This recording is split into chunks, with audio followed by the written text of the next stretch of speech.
there really is no entry to flow without some level of what we would call autonomic arousal. And we can talk a lot about autonomic arousal, but autonomic arousal is sometimes talked about in terms of stress or rest and digest. You hear those two things, stress or rest, fight or flight, or rest and digest.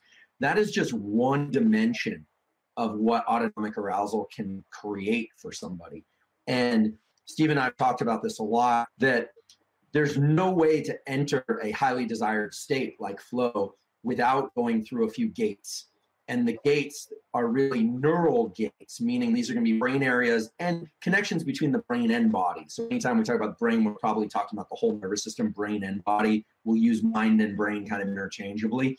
But there's no way to access a highly desirable state like flow without going through a gate of autonomic arousal.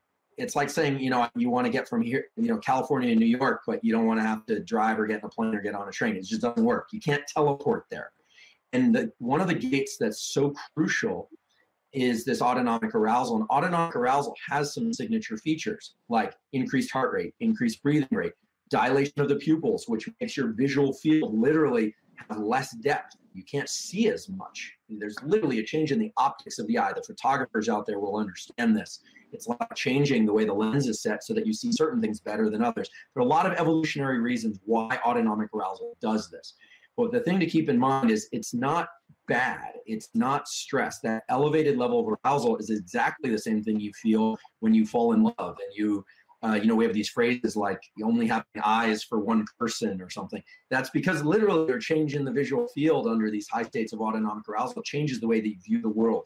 Entering flow requires getting intimate with that sensation and understanding that you have to go to it, and you have to go, I don't want to say through it, because you want to kind of bring it forward with you. It's like picking up a satchel of goods that are going to stay with you on your race.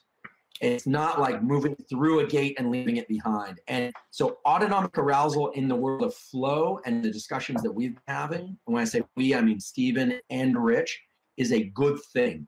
In other words, heart rate going up, a little bit of fear, a little bit of kind of heightened sense of disorientation even.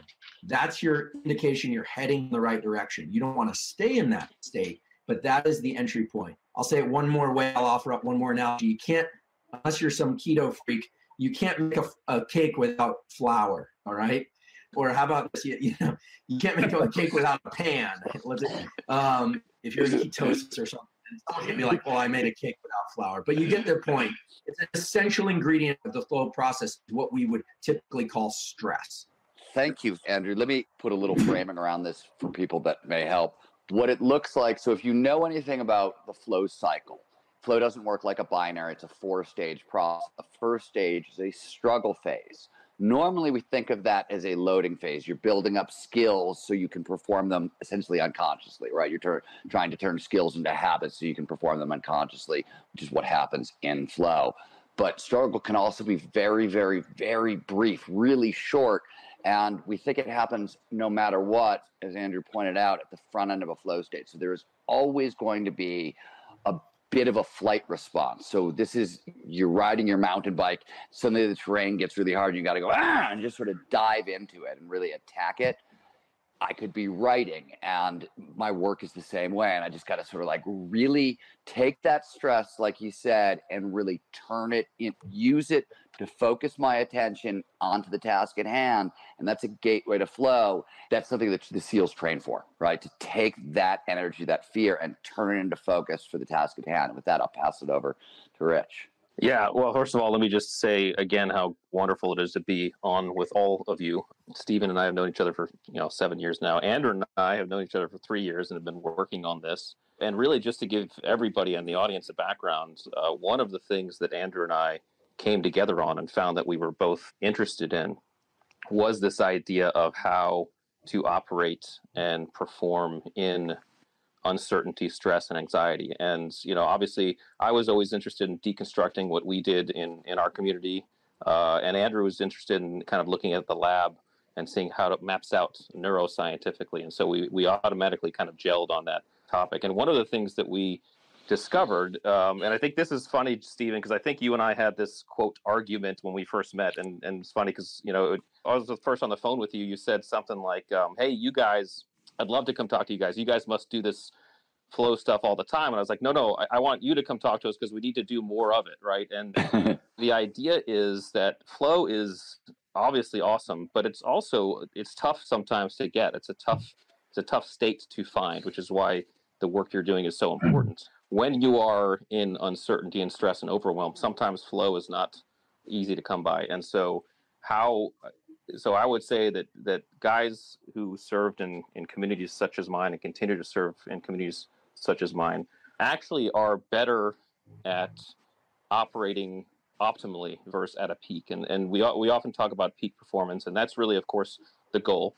Can you achieve peak performance? But peak, we have to remember, is an apex from which you can only come down. And it's sometimes tough to sustain because you can't sustain that top end for too long. There has to be some sort of curve. So I would always tell people that, SEALs or Spec Ops guys, or really you can talk about most demographic of high performer, really aren't as much peak performers as they are optimal performers. We trained to be optimal performers, and that's what Andrew and I have really begun to figure out and deconstruct. What is optimal performance? Well, optimal performance could actually, in fact, look like peak, and it could look very flowy. But optimal performance could also be moving step by step. It could be just simply surviving. Optimal performance really is, how can I do the very best I can in the moment that I'm in? And that might look like peak, and that also might look like I'm surviving minute by minute.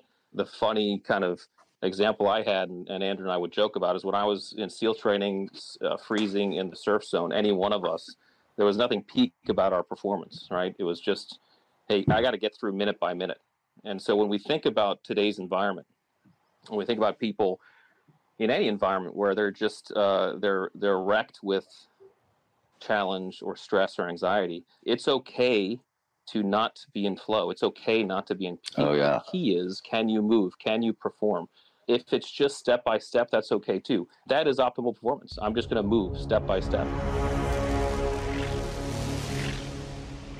If what you've heard on Flow Research Collective Radio has been helpful, please consider doing us a solid and leaving us a review on Apple Podcasts, Spotify, or wherever you are listening to this.